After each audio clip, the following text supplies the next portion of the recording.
अस्सलाम वालेकुम, मैं हूँ शाहजेब खानजादा। कभी एक फैसला, कभी दूसरा फैसला, कभी ये ऐलान कि मैं यू टर्न नहीं लूँगा, तो कभी ये ऐलान कि यू टर्न तो अच्छे होते हैं। कभी ये दावा कि दुनिया के मुमालिक मेरी मिन्नतें कर रहे हैं कि मैं टैरिफ के मामले पर मुज़ाकरात करूँ, तो कभी एकदम खुद यकतरफा तौर पर टैरिफ के ऐलान को 90 दिन के लिए मुलतवी कर देना। दूसरी बार सदर बनने के बाद जिस तरह सदर ट्रंप के फैसले बार बार तब्दील हो रहे हैं, उसी तरह दुनिया भर की मार्केट्स ऊपर नीचे हो रही हैं। और अब से कुछ देर पहले ट्रंप इंतजामिया ने वाजे किया है कि चीन पर टोटल टैरिफ 145% होंगे। यानी कल जो 125% का इजाफा किया था, उसमें भी 20% ज्यादा, यानी 20% का जो पहले बेस टैरिफ का ऐलान किया गया था, कल 125% उसमें मजीद ऐड किया गया है। टोटल चीन पर 145% का टैरिफ होगा। कल अचानक ट्रंप ने चीन के अलावा बाकी तमाम मुमालिक पर 10% के अलावा इजाफी टैरिफ के निफाज को 90 दिन के लिए मुअत्तल कर दिया। इस ऐलान से पहले ट्रंप ने अचानक सोशल मीडिया पर यह पैगाम दे दिया कि इस वक्त मार्केट में खरीदने का टाइम है, और फिर ऐलान कर दिया कि क्योंकि चीन ने बैनुल अक़वामी मार्केट्स का एहतराम नहीं किया, इसलिए मैं फौरी तौर पर चीन पर लगाए गए टैरिफ्स को 104% से बढ़ाकर 125% कर रहा हूं। और इस उम्मीद का इजहार कर रहा हूं कि जल्द चीन को एहसास हो जाएगा कि अमेरिका और दीगर मुमालिक को लूटने के दिन पूरे हो चुके हैं और अब यह बात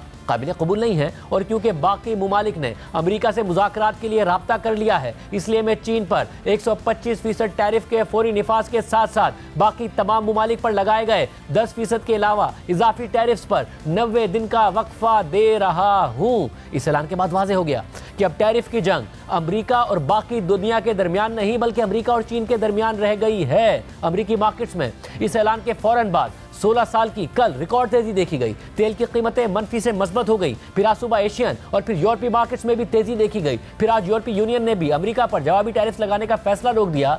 मगर फिर ये तज्जिए होने लगे कि सदर ट्रंप ने यू टर्न तो ले लिया, मगर उनके फैसले का नुकसान हो चुका है। दुनिया को रिसेशन का खतरा लाहक हो गया है। चीन पीछे हटेगा नहीं और अमेरिका के साथ टैरिफ जंग का नुकसान अमेरिका को चीन के मुकाबले में ज्यादा होगा। और फिर प्री ट्रेड में ही अमेरिकी मार्केट्स में मंदी के आसार नजर आने लगे। तेल की कीमतें कल इजाफे के बाद आज फिर गिर गई और इस वक्त भी अमेरिकी स्टॉक मार्केट में बहुत मनफी रुझान नजर आ रहा है। और जब व्हाइट हाउस की तरफ से यह वजाहत की गई कि 125% नहीं बल्कि चीन पर टैरिफ 145% होंगे, तो मनफी रुझान मजीद बढ़ गया। मार्केट में मंदी के आसार नजर आने लगे। मार्केट खुलने के बाद से ही मुसलसल गिर रही है। ये तज्जिए हो रहे हैं कि ट्रंप ने वाजे कर दिया है कि वो किसी भी वक्त कोई भी फैसला कर सकते हैं और उस पर किसी भी वक्त यू टर्न ले सकते हैं। यानी अगले 4 साल लोगों की सरमायाकारी, नौकरियां, रिटायरमेंट सेविंग्स, यहां तक कि दुनिया की सिक्योरिटी ट्रंप के वोलेटाइल मूड पर मुनहसर होगी, जो किसी भी वक्त बदल सकता है। ट्रंप के कल्ट सपोर्टर्स उनके हर फैसले का दिफा कर रहे हैं, जिस तरह दुनिया के किसी भी कल्ट लीडर के कल्ट सपोर्टर्स करते हैं। ट्रंप के सपोर्टर्स उनके इस फैसले की भी तारीफें कर रहे थे और उनके यू टर्न की भी तारीफें कर रहे हैं। उनके टैरिफ के फैसले पर भी उनका दिफा कर रहे हैं और उस पर यू टर्न पर भी मास्टर स्ट्रोक करार दे रहे हैं। सदर ट्रंप पहले अपने फैसले का दिफा कर रहे थे और अब यू टर्न का दिफा कर रहे हैं। Because you said that these tariffs would go into effect on Monday, you said no pause, and today there is a pause. So, no, how I can think you people have believe to have, your words today? it's not a question of that. You have to have flexibility. I could say, here's a wall, and I'm going to go through that wall. I'm going to go through it no matter what, and keep going, and you can't go through the wall. Sometimes you have to be able to go under the wall, around the wall, or over the wall. I guess they say it was the biggest day in financial history. That's a pretty big change. And I think the word would be flexible. You have to be flexible. Like some companies that is more affected by these things than others, you have to be able to show a little flexibility. And I'm able to do that. मगर Trump tariffs के निफाज और फिर उसमें 90 दिन के वक्फे के ऐलान पर आलमी स्टॉक मार्केट्स गिरने और उठने पर डेमोक्रेटिक सेनेटर्स ने सवाल उठा दिए। अमेरिकी कांग्रेस से तहकीकात का मुतालबा कर दिया है। अमेरिकी सेनेटर एडम शेफ ने कहा है कि बड़े पैमाने पर स्टॉक मार्केट गिरने से अमेरिकी सदर के अंदरूनी सर्किल को खुफिया तौर पर फायदा तो नहीं पहुंचा। एलिजाबेथ वॉरेन ने खदशा जाहिर किया कि कहीं सदर ट्रंप ने अपने वॉल स्ट्रीट डोनर्स को फायदा पहुंचाने के लिए स्टॉक मार्केट्स को इस्तेमाल तो नहीं किया, जिसका खमियाजा छोटे कारोबारी अफराद को भुगतना पड़ रहा है। ये यकीनी तौर पर करप्शन लगती है। क्रिस मर्फी ने भी ट्रंप टैरिफ को इनसाइडर ट्रेडिंग स्कैंडल करार देते हुए कहा कि ट्रंप का इनर सर्किल सब जानता था, उन्होंने कितना कमाया, मगर ट्रंप ने अचानक यू टर्न क्यों लिया। इस हवाले से मुआशी तज्जियाकारों की राय है कि सदर ट्रंप एक हफ्ते से अमेरिकी स्टॉक मार्केट में रिकॉर्ड मंदी पर अपना फैसला बदलने को तैयार नहीं थे, मगर जैसे ही बॉन्ड मार्केट में अमेरिकी गवर्नमेंट बॉन्ड्स की तेजी से फरोख्त हुई तो सदर ट्रंप और उनके मुशीरों को यह अंदाजा हो गया कि सदर ट्रंप के फैसलों के मुआशी असरात और तबाही उनकी अपनी तवक्कात से ज़्यादा हो सकती है। अमेरिकी बॉन्ड्स को सरमायाकार दुनिया में महफूज तरीन तस्वुर करते हैं, उनमें सरमायाकारी करते हैं, दुनिया भर के मुमालिक सरमायाकारी करते हैं। अगर अमेरिका खसारा करता है तो उसको इन्हीं बॉन्ड्स के जरिए पूरा भी करता है। CNN के मुताबिक अमेरिकी ट्रेजरी डिपार्टमेंट में मामलात की खबर रखने वाले 3 ऑफिशियल्स ने बताया कि बॉन्ड मार्केट में होने वाली डेवलपमेंट ने ट्रेजरी डिपार्टमेंट में खतरे की घंटी बजा दी और यही वजह थी कि ट्रंप को टैरिफ्स में 90 दिन का वक्फा देने का ऐलान करना पड़ा। खबर के मुताबिक अमेरिका के ट्रेजरी सेक्रेटरी स्कॉट बेसेंट ने बुध के दिन बराह रास्त अपने खदशात सदर ट्रंप तक पहुंचाए। इसके साथ साथ व्हाइट हाउस में इकोनॉमिक ऑफिशियल्स ने भी ट्रंप को ब्रीफ किया कि अमेरिकी ट्रेजरी मार्केट में तेजी से फरोख्त के क्या असरात होंगे और उसके बाद सदर ट्रंप ने टैरिफ्स पर 90 दिन का वक्फा देने का ऐलान कर दिया। बाद में सदर ट्रंप ने खुद भी एतराफ़ कर लिया कि वो बॉन्ड मार्केट में हंगामा खेज सूरत हाल को करीब से देख रहे थे। बहरहाल अब सवाल उठ रहा है कि अमेरिका और चीन के दरमियान इस टैरिफ वॉर में कौन जीतेगा। अगर दोनों ममालिक को ही नुकसान होगा तो ज़्यादा नुकसान किसका होगा। दोनों में से कौन सा मुल्क और कौन सा सदर है जो ज़्यादा नुकसान बर्दाश्त कर सकता है। ये बात तो वाज़ेह है कि ना तो अमेरिकी इंपोर्टर्स चीन की 145% महंगी दरामदात अफोर्ड कर पाएंगे और ना ही चीन के इंपोर्टर्स अमेरिका की 84% महंगी दरामदात अफोर्ड कर पाएंगे। चीन की मुआशी तरक्की का इन्हिसार बरामदात पर है और इस वक्त चीन कम लोकल कंजम्पशन का शिकार है और चीनी हुकूमत के मुतअद्दिद इक़दामात और ऐलानात के बावजूद चीन की लोकल कंजम्पशन में मतलूबा इजाफा नहीं हुआ। मुसलसल 2 माह से महंगाई मनफी है, यानी मुतअद्दिद चीनी कंपनियों का दिवालिया निकल जाएगा। चीनी करेंसी युआन पहले ही 19 माह की कमतरीन सतह पर है, यानी 145% जैसे बुलंद टैरिफ्स का मुकाबला करने के लिए ये ऑप्शन भी नहीं है। CNN के लिए साइमन मैककार्थी के तज्जिये के मुताबिक ट्रंप की तरफ से 145% टैरिफ्स के बाद चीन की अमेरिका को बरामदात आदी रह जाने का इम्कान है, मगर अमेरिका के लिए मुतअद्दिद चीनी अशिया का मुतबादिल ढूंढना आसान नहीं होगा। उन अशिया को बनाने के लिए नई फैक्ट्रियां लगाने में सालों लग जाएंगे और उस वक्त तक अमेरिकी अवाम को 860 अरब डॉलर्स के इजाफी टैरिफ्स अदा करने पड़ेंगे। चीन में बहुत से एक्सपोर्टर्स के लिए अमेरिका को एक्सपोर्ट करना मुनाफा बख्श ही नहीं रहेगा, क्योंकि उनके मार्जिन खत्म हो जाएंगे और वो दीगर मुमालिक में फैक्ट्रियां खोलने की कोशिश करेंगे। यूनिवर्सिटी ऑफ कैलिफोर्निया में 21st सेंचुरी चाइना सेंटर के डायरेक्टर विक्टर शी के मुताबिक इन टैरिफ्स के बाद चीन में लाखों अफराद बेरोजगार हो जाएंगे, कंपनियों के दिवालिया होने की एक लहर आएगी, मगर इसके साथ साथ अमेरिका की चीन को बरामदात भी तकरीबन 0 हो जाएंगी और अमेरिकी कंपनियों का भी बेपनाह नुकसान होगा। मगर चीनी सियासतदान ये नुकसान बर्दाश्त करने की अमेरिकी सियासतदानों से ज़्यादा सलाहियत रखते हैं, क्योंकि चीन की हुक्मरान कम्युनिस्ट पार्टी को उस तरह वोटर्स के फीडबैक और पोल्स का सामना नहीं करना पड़ता जिस तरह अमेरिकी सियासतदानों को करना पड़ता है। कोरोना के दौरान भी चीन ने मईशत मुकम्मल तौर पर बंद कर दी थी, जिससे बहुत बेरोजगारी हुई, मगर हुकूमत के लिए कोई मसला नहीं खड़ा हुआ। खुद बीजिंग का ख्याल है कि वो अमेरिकी टैरिफ से पैदा होने वाले तूफान को बर्दाश्त कर लेगा। चीन में हुक्मरान जमात के अखबार पीपल्स डेली में छपी फ्रंट पेज कमेंट्री के मुताबिक हमने अमेरिकी टैरिफ्स के जवाब में हिकमत अमली बना ली है। हम 8 साल से अमेरिका के साथ ट्रेड वॉर का सामना कर रहे हैं और इससे हमें बहुत तजर्बा हासिल हुआ है, जिसके जरिए हमने हिकमत अमली बनाई है। उसमें मजीद लिखा है कि बीजिंग गैर मामूली इक़दामात करेगा ताकि डोमेस्टिक कंजम्पशन में इजाफा किया जाए जो मुसलसल कमज़ोर है। मजीद इक़दामात किए जाएंगे ताकि मईशत को सहारा मिले। साइमन मैककार्थी के तज्जिये के मुताबिक चीन ने हालिया हफ्तों में यूरोप और एशिया के मुमालिक से मुज़ाकरात किए हैं ताकि तिजारत को बढ़ाया जा सके और चीनी हुकूमत सदर ट्रंप के पहले दौरे हुकूमत में पहली ट्रेड वॉर और चीनी टेक कंपनी हुआवे के खिलाफ कैंपेन के बाद समझ गई थी कि चीन की मुआशी तरक्की को रोक दिया जाएगा अगर उसने ऐसी सूरत हाल आने से पहले तैयारी ना की। इसलिए आज चीन 2018 के मुकाबले में बेहतर पोजीशन में है कि अमेरिका के साथ तिजारती जंग लड़ सके।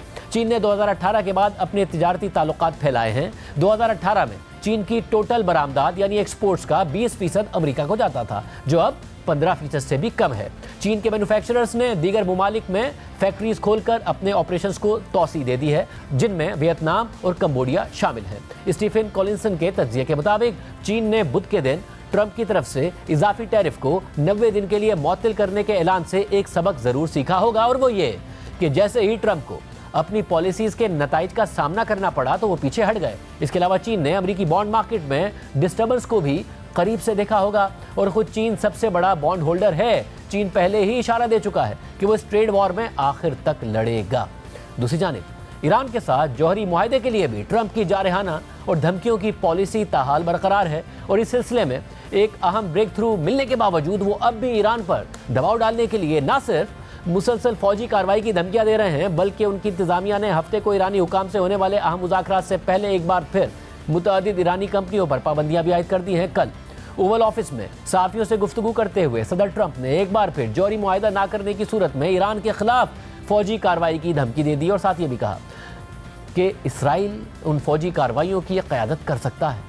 I want Iran to be great. The only thing they can't have is a nuclear weapon. They understand that. But with Iran, if it requires military, we're going to have military. Israel will obviously be very much involved in that. He'll be the leader of that. But nobody leads us. We do what we want to do.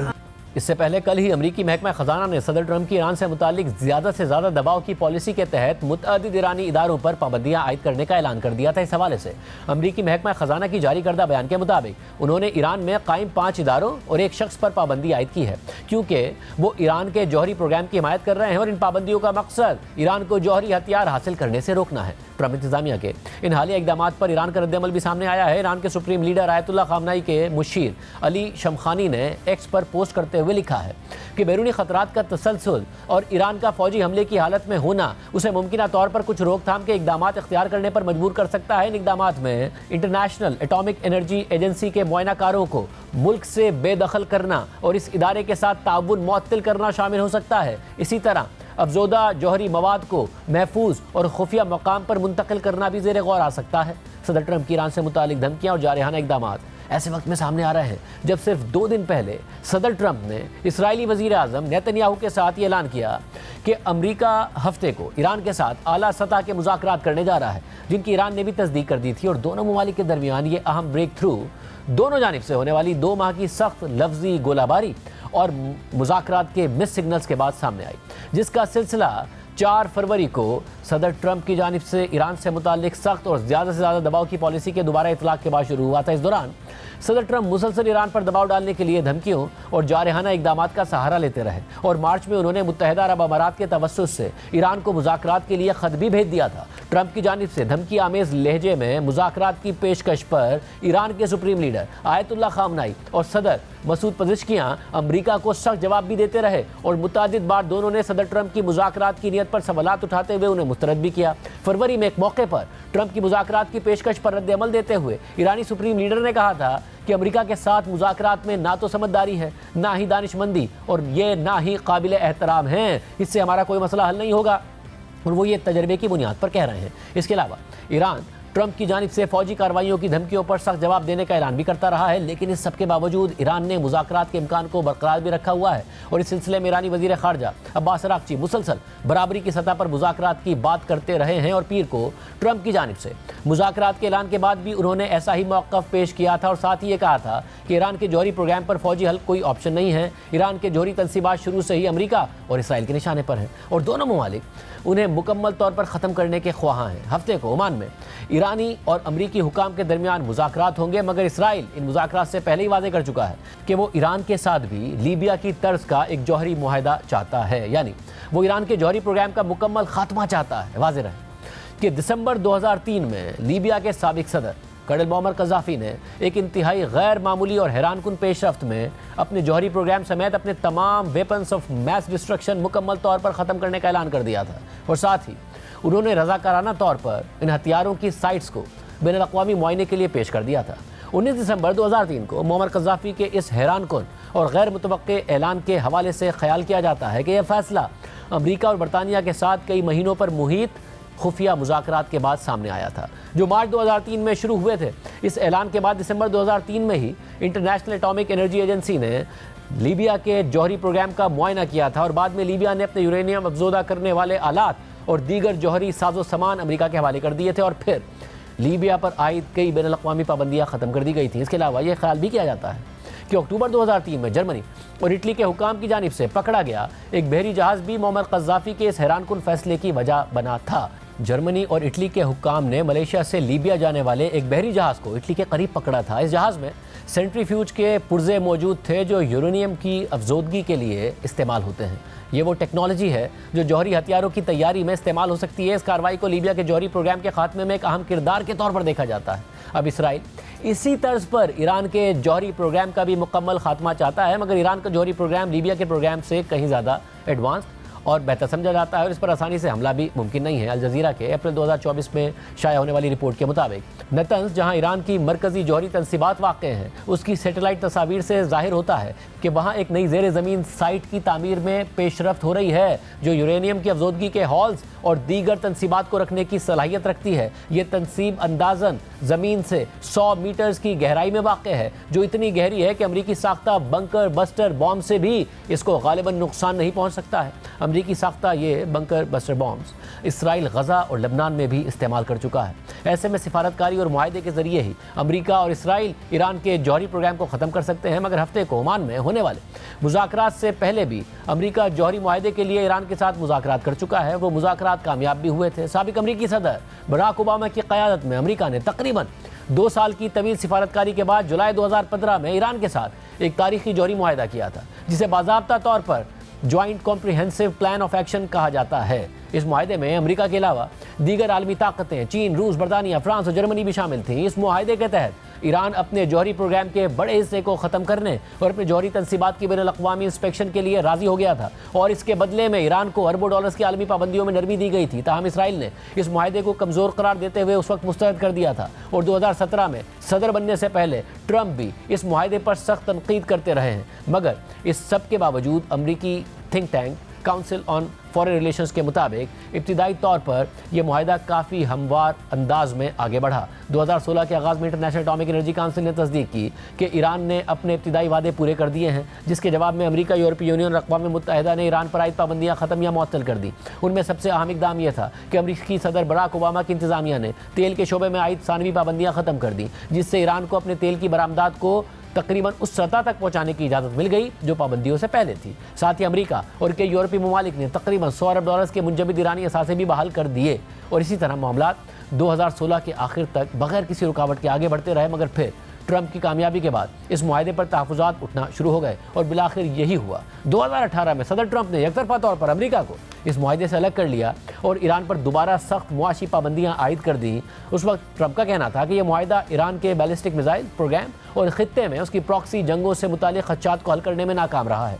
Trump ने यह भी दावा किया था कि यह मुआहदा मुस्तक़बिल में ईरान को जौहरी हथियार हासिल करने का रास्ता फराहम कर सकता है। सिर्फ यही नहीं, 2020 में ट्रंप इंतज़ामिया ने अहम ईरानी कमांडर कासिम सुलेमानी को इराक में निशाना बनाया। इसी तरह ट्रंप के इत्तेहादी इसराइल ने ईरान के जौहरी प्रोग्राम के सरबराह मोहसिन फ़खरीज़ादे को ईरान में ही निशाना बना डाला।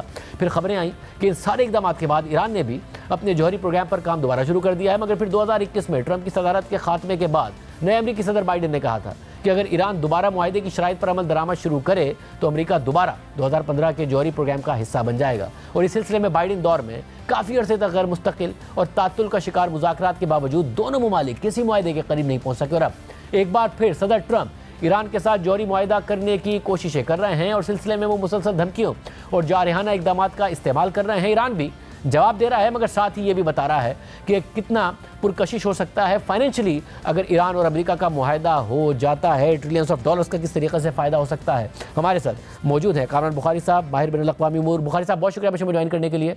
कामरान बुखारी साहब, हफ्ते को मुज़ाकरात होने जा रहे हैं ईरान और अमेरिका के दरमियान, मगर उससे पहले ट्रंप अपने वही स्टाइल में धमकियाँ भी दे रहे हैं। मुज़ाकरात से पहले नई पाबंदियाँ भी अनाउंस की जा रही हैं। आपके ख्याल में कोई ब्रेक थ्रू हो सकता है? जी देखें, ब्रेक थ्रू हो सकता है। उसकी वजह यह है कि अब मामलात जो हैं वो खासे गर्म हो चुके हैं। अब रूम फॉर मनूवर ईरान के पास नहीं है। ईरान को जो है वो अब सीरियसली नेगोशिएट करना पड़ेगा।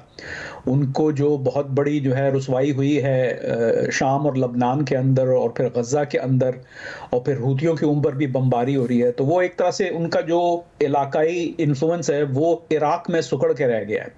ऊपर से उनकी अंदरूनी कैफियत खासी ख़राब है, इकानमी बहुत ख़राब है, आवाम के अंदर गम और गुस्सा जो है वो अपने अरूज पे है और फिर इलीट के दरमियान यानी जो मुख्तलिफ धड़े हैं इस ईरानियन रजीम के, वो आपस में भी इख्तलाफात बहुत ज़्यादा बढ़ चुके हैं। तो अब उनके पास कहीं रूम फॉर मनूवर नहीं है। जहाँ तक धमकियों का सवाल है, देखें जब भी कोई मुज़ाकरात होते हैं तो तमाम फरीकैन जो हैं वो अपनी तरफ से एक मजबूत पोजीशन को अपनाते हुए मेज़ पे आना चाहते हैं। तो वो कैसे करेंगे? अगर आप अमेरिका है तो जाहिर है फिर आप कहेंगे कि अगर आप ये नहीं करेंगे, ईरान अगर आप ये नहीं करेंगे तो फिर इसके जो है फिर इसका नतीजा जो है वो इस अस्करी कैफियत में हो सकता है, आप पे बमबारी हो सकती है। तो ये तो I think part of the game है। मतलब साथ में अब ज़ाहिर है ट्रंप ये दिखाना चाहेंगे कि उन्होंने जो मुआहदा किया वो सदर ओबामा की इंतज़ामिया से बेहतर मुआहदा था जिसको उन्होंने खुद ख़त्म कर दिया था। नेतन्याहू ने सदर ट्रंप के साथ बैठकर कहा कि मुआहदा हो मगर ऐसा हो जो कि लीबिया की तर्ज का हो, यानी ईरान मुकम्मल तौर पर अपना न्यूक्लियर प्रोग्राम जो है वो सरेंडर करे। इसके इम्कानात नज़र आते हैं? इसके इम्कानात जो है मुझे नहीं नज़र आते। देखें हर मामला जो है, हर जो केस स्टडी होता है वो मुख्तलिफ होता है, उसकी मुख्तलिफ नौइयत का होता है, उसकी मुख्तलिफ पेचीदगियाँ होती हैं।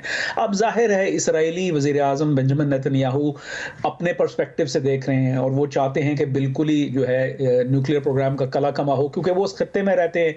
उनको ईरान से जो है ना मुस्तकबिल में खदशा है। उनको ये है कि चले अगर अभी रुक गए तो कल को मुस्तकबिल में जाके दोबारा से फिर शुरू ना हो जाए।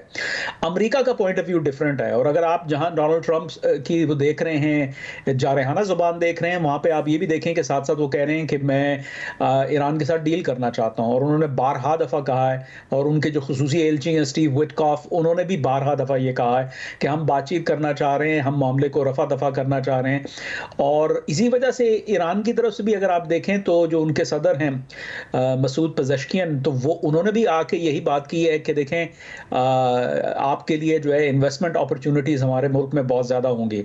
तो आई थिंक ये अब मामला जो है वो ज़रा कारोबारी लेन देन की तरफ जा रहा है। सवाल ये होता है, देखें आई थिंक दोनों तरफ से ये बात इरादा ले लिया गया है कि कोई ना कोई डील होनी है जिससे जो है एक तो न्यूक्लियर वेपन्स का जो रास्ता है वो रुक जाए, फिर उनके जो खित्ते के अंदर असर रसूख हैं, मिलिशियाज को वो सपोर्ट करते हैं, बिलखुसूस हूतियों को, तो उसके ऊपर भी बातचीत होगी, लेन देन होगी। और फिर तीसरी चीज़ ये है कि उनके जो बैलिस्टिक मिसाइल कैपेबिलिटी है उसके ऊपर भी बातचीत होगी।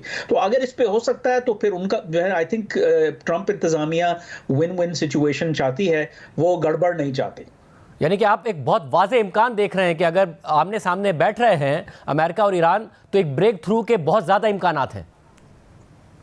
देखें इम्कानात ज़्यादा हैं, मैं बहुत ज़्यादा तो नहीं कहूँगा क्योंकि ये मामलात बड़े नाजुक होते हैं। पहले भी हम जो है ना कई दफ़ा इस मोड़ पे आए हैं और वो फिर वहाँ से जो है वापसी हुई, आगे जो है ना पेशरफ्त नहीं हो सकी। लेकिन देखें अगर जो है ईरान के जो वज़ीर ख़ारजा हैं अब्बास अरगची साहब, अगर वो वाशिंगटन पोस्ट में अपना आर्टिकल पब्लिश कर रहे हैं तो फिर ये एक अलामत है कि मामलात जो है वो खासे एडवांस्ड हो चुके हैं। याद रहे कि जब ट्रंप इंतज़ामिया ने तालिबान के साथ डील की थी तो उस वक़्त जो सिराजुद्दीन हक्कानी है उनको भी एक ऑप-एड मिला था न्यूयॉर्क टाइम्स में। तो दीज आर ये जो कोई वसूख से नहीं कहा जा सकता कि अब डील होगी, लेकिन ये है कि हालात खासे खुशगवार नज़र आ रहे हैं। बहुत शुक्रिया कामरान बुखारी साहब का तज़किया आपने सुना। प्रोग्राम में एक ब्रेक शामिल करते हैं, एक और आम खबर है, उसकी तफसीलात आपके सामने रखेंगे एक ब्रेक के बाद। कराची में मुसलसल ट्रैफिक हादसात और उस पर सिंध हुकूमत की मुसलसल कोताही ने मामले को एक नया रुख दे दिया है।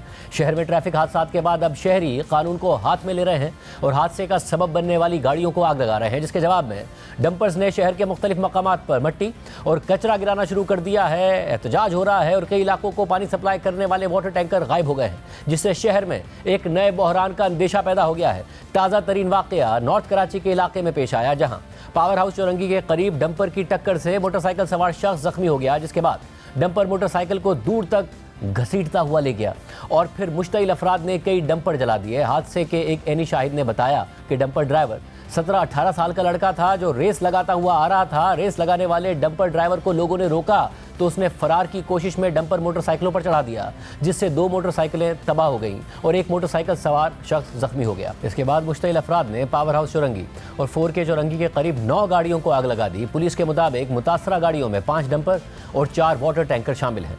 5 डंपर्स को पावर हाउस चौरंगी पर जलाया गया, 3 वाटर टैंकर्स को 4K चौरंगी और 1 को सुरजानी बाबा मोड़ पर मुश्तइल अफराद ने आग लगाई। ताहम बाद में तमाम गाड़ियों पर लगी आग बुझा दी गई। दूसरी जानिब पावर हाउस चौरंगी पर डंपरों को आग लगाने के खिलाफ सुपर हाईवे पर एहतजाज किया गया। डंपर ड्राइवरों ने सोहराब गोड के करीब एक से जायद मकामात पर कचरा सड़क पर गिरा दिया, जिसकी वजह से ट्रैफिक की रवानी आर्जी तौर पर मुअत्तिल हो गई। इस वाक़े के बाद कराची वाटर कॉरपोरेशन की टैंकर सर्विस मुअत्तिल कर दी गई, जबकि तमाम 7 हाइड्रेंट्स पर टैंकर्स गायब हो गए। वाटर बोर्ड हुकाम के मुताबिक लांडी और शेरपाव हाइड्रेंट्स पर पानी ही मौजूद नहीं है। नीपा और सपूरा हाइड्रेंट्स से इमरजेंसी सर्विस और अस्पतालों को पानी फराहम किया जा रहा है, जबकि बल्दिया, किमाड़ी और सखी हसन हाइड्रेंट्स पर पानी मौजूद है लेकिन टैंकर दस्तयाब नहीं है। पुलिस की जानिब से डंपर्स को आग लगाने में मुलविस मुल्जिमान की गिरफ्तारी के लिए रात गए क्रैकडाउन करके 19 अफराद को गिरफ्तार कर लिया गया। इससे पहले गुज़िश्ता रोज ही कोरंगी में वीटा चौरंगी पर ट्रेलर की टक्कर से मोटरसाइकिल सवार मारा गया था। वज़ीर दाखिला सिंध जिया अंजार ने कहा है कि पुलिस को गाड़ियां जलाने वाले अफराद को गिरफ्तार करने के अहकाम दिए हैं। हादसात में मुलविस ड्राइवरों को गिरफ्तार करने के वाज़ेह अहकाम हैं, ताहम किसी को भी डंपर्स या हैवी गाड़ियों को जलाने की इजाज़त नहीं है। दूसरी जानिब गवर्नर सिंध कामरान टिसोरी ने रात गए शहर के मुख्तलिफ इलाकों का दौरा किया और कहा कि हैवी ट्रैफिक से अमवात पर शहरियों का गुस्सा अपनी जगह दुरुस्त हो सकता है, मगर कानून शिकनी की किसी सूरत इजाज़त नहीं दी जा सकती है। कराची के इलाके में मलीर में 24 मार्च को एक अफसोसनाक हादसा पेश आया था, जिसमें वाटर टैंकर ने मोटरसाइकिल सवार मियाँ बीवी को टक्कर मार दी थी, जिसके बाद हादसे का शिकार खातून ने सड़क पर ही बच्चे को जन्म दिया था, मगर वो भी माँ बाप के साथ ही दम तोड़ गया था। गवर्नर सिंध ने इस वाक़े के बाद चीफ जस्टिस याया आफरीदी को खत लिखकर सूरत हाल का नोटिस लेने की अपील की थी, जबकि कराची में ट्रैफिक हादसात के मामले पर ऑल पार्टीज कॉन्फ्रेंस बुलाने का ऐलान भी किया था।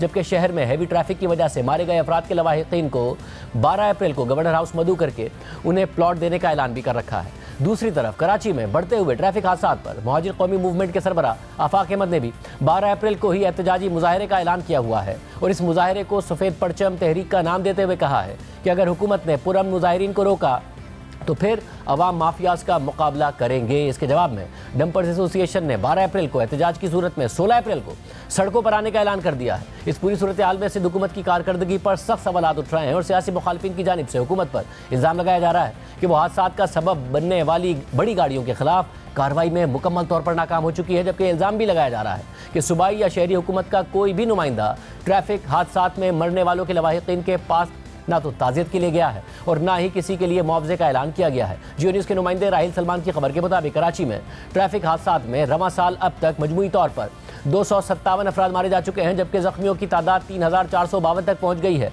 हैवी ट्रैफिक से हलाकतों की तादाद 80 हो गई है। ट्रेलर से 31, डंपर से 18, वाटर टैंकर से 17, बस से 9 और मजदा की टक्कर से 5 अफराद मारे गए। वज़ीर आला सिंध ने 2 दिन पहले सूरत हाल का नोटिस लेते हुए इस हवाले से आला सतह का इजलास मुनक्किद करके अहम अहकाम दिए थे। ताहम कराची में ट्रैफिक हादसात रुकने का नाम नहीं ले रहे हैं और उन्हें रोकने का जिम्मेदार कोई इदारा सामने नहीं आ रहा है। शहर में ना सिर्फ हैवी ट्रैफिक बेलगाम है, बल्कि दीगर गाड़ियां चलाने वाले शहरी भी ट्रैफिक कवानीन को नज़रअंदाज करते हुए लोगों की जानें ले रहे हैं और हुकूमती इदारे मंजर से बिल्कुल गायब हैं। इस पूरी सूरत हाल पर बात करेंगे सीनियर सूबाई वजीर बराए इत्तलात और ट्रांसपोर्ट शर्जील मेहमद साहब हमारे साथ बोल रहे हैं। शर्जील मेहमद साहब, बहुत शुक्रिया मुझे ज्वाइन करने के लिए। शर्जील मेहमद साहब, अब एक क्राइसिस की सूरत हाल कराची में बन गई है। पहले अवाम वैसे एहतजाज करते थे, इक्का दुक्का वाक़यात सामने आते थे, अब डंपर्स जलाए जाना, फिर उनका भी जवाब में एहतजाज करना, मट्टी गिराए जाना, वाटर टैंकर्स का गायब हो जाना। इस क्राइसिस से निमटने का कोई फार्मूला है हुकूमत के पास या नहीं है? बिस्मिल्लाहिर्रहमानिर्रहीम। शुक्रिया शाहजेब साहब, आपने एक बहुत ही इम्पॉर्टेंट इशू पे आज अपना ये प्रोग्राम कर रहे हैं। ये नवंबर 2024 से लेकर अचानक एक सर्ज आई है। हमने इसका डेटा एनालिसिस भी किया है। कोई 70% जो है ये वाक़यात अचानक बढ़ गए हैं, जिसमें गवर्नमेंट ने पूरे सर तोड़ के बैठी हुई है कि जी ये क्या अचानक ऐसी क्या सर्ज आ गई कि अचानक ये वाक़यात का इस स्पीड में होना। लेकिन खैर गवर्नमेंट ने, चीफ मिनिस्टर साहब ने 2 दिन पहले भी एक नहायत इंपॉर्टेंट मीटिंग की है इस ट्रैफिक इशूज़ पे और कुछ नए फैसले किए हैं। उस नए फैसलों में हमने जी जो भी गाड़ियां जो कि जिनमें इस तरह की खामियां मौजूद हैं, चाहे वो हैवी ट्रैफिक है या बाइक्स हैं, उन सबको इम्पाउंड करना शुरू किया है। मैं आपको बताता चलूँ कि नवंबर से लेकर अभी तक जो है वो कुछ 603 टोटल एक्सीडेंट की अमवात हैं, जिसमें जो हैवी ट्रैफिक से जो हुई हैं डेथ्स वो हैं 160। जो हैवी गाड़ी जो है, चाहे डंपर हो या वाटर टैंकर हो या कोई ट्रक हो, उससे जो वाकयात हुए हैं 160 वाकया नवंबर से लेकर अभी तक हुए हैं, जो कि बहुत ही कीमती जानें और नहायत इंपॉर्टेंट है। अब हमने जो पिछले 2 दिनों में ही कोई 1800 बड़ी गाड़ियां जो हैं उनको हमने अभी रोका था, उनकी चेकिंग की थी, जिसमें से कोई 171 गाड़ियां इंपाउंड कर चुकी है लास्ट 2 डेज में। ये मैं आज दोपहर तक की फिगर बता रहा हूँ, रात तक और लेटेस्ट फिगर भी आ जाएगी। बाइक्स भी हमने कोई 1800 वो इंपाउंड किए हैं, जो लोग बगैर हेलमेट के हैं, जिनके पास वो साइड मिरर्स नहीं लगे हुए। ट्रैफिक की अवेयरनेस ऑलरेडी मौजूद है। हमें गवर्नमेंट को रोज़ाना इसमें नए नए कवानीन लाने की जरूरत नहीं, कवानीन भी मौजूद हैं, लेकिन मेजर ज़ाहिर गलती जो है वो हैवी ट्रैफिक की, जहाँ जहाँ पे भी वाकयात हो रहे हैं उन हैवी ट्रैफिक वालों को अरेस्ट किया जा रहा है। मगर साहब, आपने खुद ने भी कहा कि नवंबर के बाद एक सर्ज है। जब इस सर्ज में हम देखें, कराची में पूरा दिन, कोई किसी मखसूस टाइमिंग पर नहीं, पूरा दिन छोटी बड़ी बसें भी चलती हैं, मगर उनसे हलाकतें इतनी नहीं हैं। अगर हम रवा साल भी देखें तो 9 हैं, मगर ट्रेलर से, डंपर से, वाटर टैंकर से हलाकतों की तादाद बहुत ज़्यादा है। तो इससे तो ये साबित होता है ना कि जो डंपर चला रहे हैं, ट्रेलर चला रहे हैं, वाटर टैंकर चला रहे हैं, वो कानून की खिलाफ वर्जी कर रहे हैं, उनकी वजह से ये सारा का सारा हो रहा है। तो क्या वजह क्या समझ में आई है? क्या अनारी ड्राइवर हैं, स्पीड ज्यादा, क्या नवंबर के बाद अचानक उन्होंने ज्यादा कर दी, क्या हुआ ऐसा? देखिए जी, वो तो मैंने कहा कि उसकी फैक्ट फाइंडिंग चल रही है। मैं कोई स्वीपिंग स्टेटमेंट भी नहीं दे दूंगा कि जी अचानक सिर्फ सवाल का जवाब देने के उसमें कि जी मैं कोई किसी कंक्लूजन पे पहुंचूं। ऑनेस्टली स्पीकिंग, इस सर्च को अभी तक हम समझने में नाकस रहे हैं, लेकिन हम कोशिश करें। लेकिन ये जो गवर्नमेंट ने स्टेप्स लिए हैं, अब जी 30 स्पीड से ज़्यादा जो है पर किलोमीटर जो कोई नहीं चला सकेगा कराची शहर के अंदर, जो भी हैवी ट्रैफिक की मैं बात कर रहा हूँ। और उसमें अब हमने ये कह दिया है जी, उसमें सब में हम चिप्स लगा रहे हैं।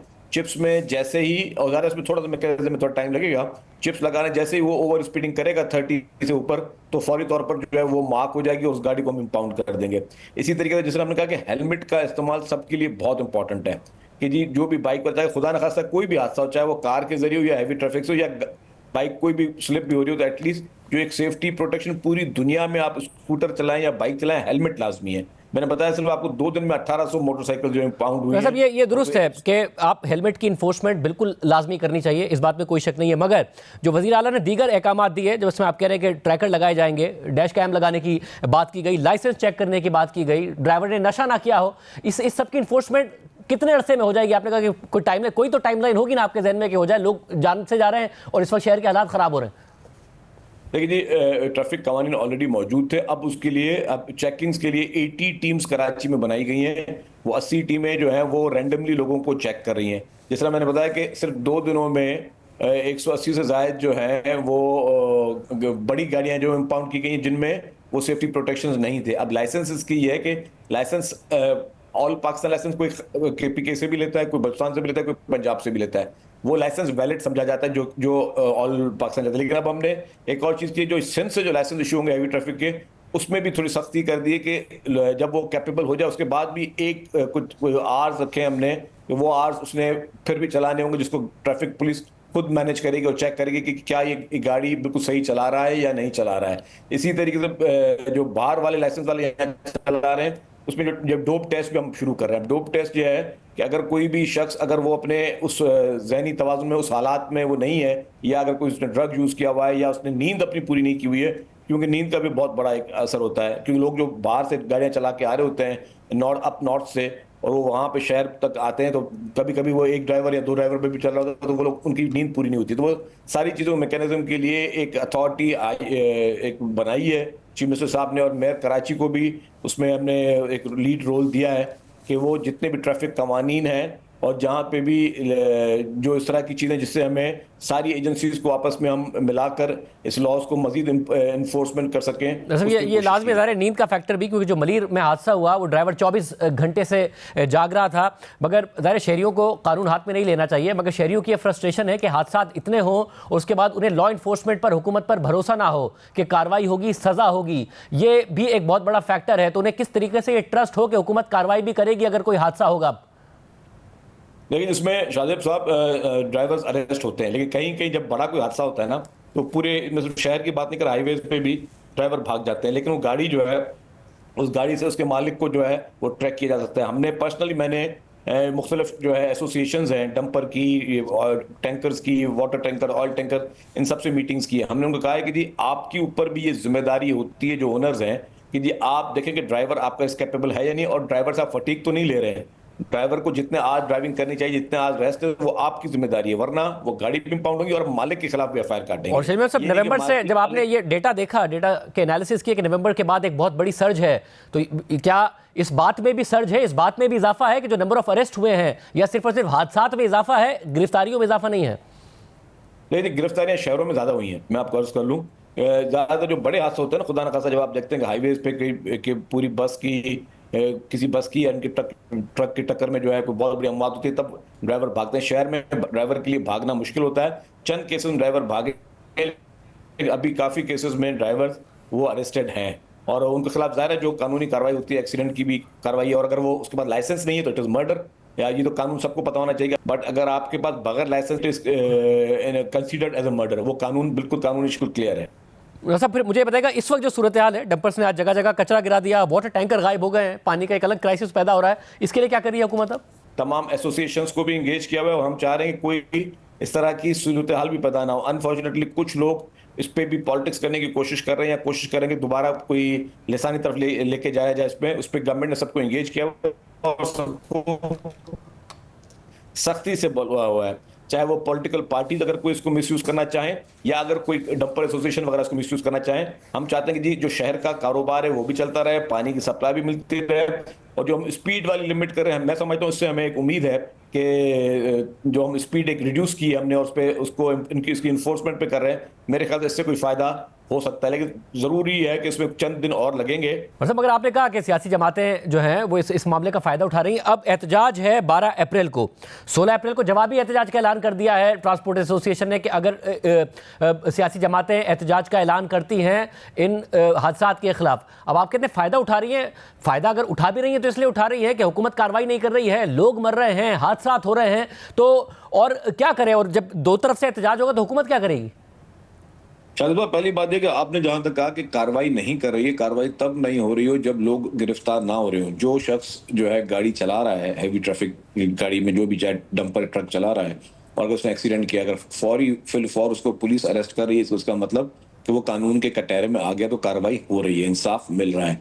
जहां तक उसके बाद के एहतजाज की बात है, उसमें मैं कह रहा हूँ कि रिएक्शन में जिन लोगों ने ट्रक जलाने की कॉल्स दी या गाड़ियां जलाने की कॉज दी, वो शहर के साथ मुखलिस नहीं है। डेफिनेटली उनके मकासद जो है वो लोगों के भी फेवर में नहीं है। डेफिनेटली अगर उनको लोगों की परवाह होती तो गाड़ियां जलाने की या खुदा ना खासा फिर एक लिसानी तरीके से इसको रंग देने की कोशिश ना की जाती। लेकिन हम ये कहना चाह रहे हैं कि एक्सीडेंट को एक्सीडेंट लिया जाए। यस, गवर्नमेंट की जिम्मेदारी है, गवर्नमेंट जो है मतलब ऑलमोस्ट एवरी सेकंड डे इस पे मीटिंग्स हो रही हैं, पूरी गवर्नमेंट की एजेंसीज जो हैं वो उस पर काम करें। आज भी एक एपेक्स कमेटी मीटिंग थी, उसमें भी बहुत ही इंपॉर्टेंट तरीके से इस मैटर को लिया गया है, और तमाम गवर्नमेंट के इदारे जो है वो मिलकर कोशिश कर रहे हैं कि इसको पहले तो उसको फाइंड आउट किया जाए कि अचानक ये सर्च बढ़ी क्यों है, और फिर इसके जो मेजर्स है, मैंने कहा कि चीफ मिनिस्टर साहब ने भी मीटिंग्स की हैं और उन्होंने जो ऐलानात किए हैं उस पर फौर अमल शुरू हो गया है। जहाँ तक पॉलिटिकल पार्टीज की बात है कि एहतजाज, मैं समझता हूँ कि हम उनको सबसे गुजारिश भी करेंगे, एंगेज भी करेंगे, रिक्वेस्ट भी करेंगे कि इसको जो है ऐसी कोई रंग ना दिया जाए जिससे खुदा न खासा जो है वो शहर का अमन खराब हो, और ना ही जो है इसको किसी हम लिसानी रंग पे लेके जाए। बहुत शुक्रिया आशिफ भाई, हम सब की आपने सुनी। उम्मीद करते हैं कि हुकूमत जिन इक़दाम का दावा कर रही है वो किए भी जाएंगे, शहरी महफूज होंगे। प्रोग्राम में एक ब्रेक शामिल करते हैं और आपको खबर आपके सामने रखेंगे।